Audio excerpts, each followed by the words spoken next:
this video, I'm going to show you how to get promo code in 1xBet Nepal, as it will be simple to do. First, you will come and click on registration. Now, you will come and click by the registration through email, and by then you will enter all your information normally. Then you will come to your code of country, where you will enter the country Nepal, and you will validate for it and put your phone number beside. So now you will continue by putting your password. Then you will come to the promo code where you will enter BOTV, which will help you to have 300% of bonus at your first deposit. Meaning that if you put an amount of $10, you will obtain $30.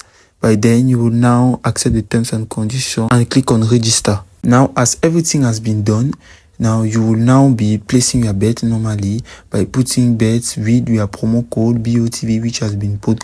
Now, if in any case you have a big problem about it, you will just come to menu. Then you will go down till customer support, where you will chat with the assistants by selecting a means to contact them. You can choose the option with chat with operator, where you will just text the operator of 1xBet that you wish help, and so as to help you for your promo code, which for example is not giving or is having a specific problem into your country of Nepal. And it's as simple as that.